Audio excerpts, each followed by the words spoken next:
What is up, guys? Welcome back to my YouTube channel. Well, it's me again, Teacher Kevin PH, and we're back with another video.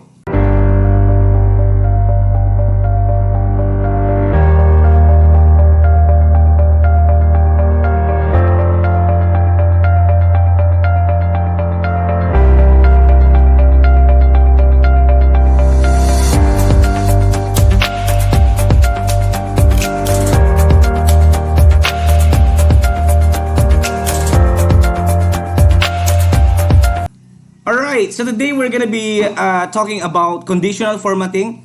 Alright, if how to use conditional formatting in MS Excel, basic use, okay, of conditional formatting. But of course, my dear friends, if this is your first time to visit my channel, then don't forget to like, share, comment, and subscribe. In this channel, I'm always uploading video tutorials about computers and more. In this video, we're going to add an appeal in our MS Excel, especially if you are a teacher. Alright, and you may just then add some automated colors in cells. Okay, for example, green color for passing grades and red color, fill color for failing grades.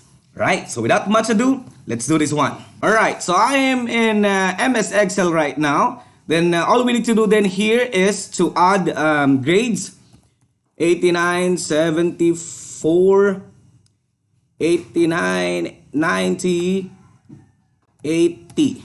Okay?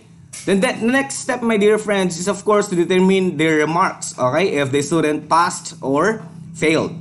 Right? And here's the formula. Equals if, open parenthesis, click the first grade of the first student. Okay? The next, 74 means passed. Greater than 74 means passed. Comma.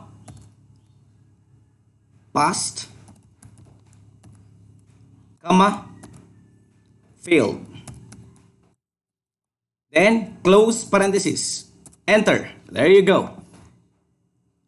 74 there means failed. Okay. The next, let's add an appeal. Automated color. Okay. For example, I'm gonna turn the fill color of this of the students who passed with green and the students who failed with red.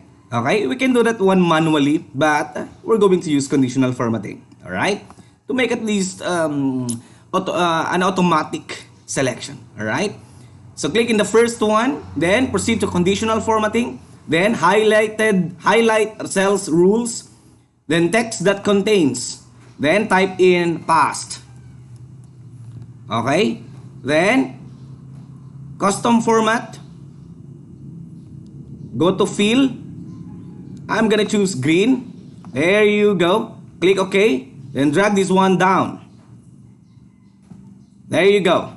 The next, for failing grades, click on the first one. Proceed to conditional formatting. Highlight the cells rules. Then proceed to text that contains failed. There you go. Custom format. Then we're going to choose red. Click OK. Okay, then drag this one down. There you go.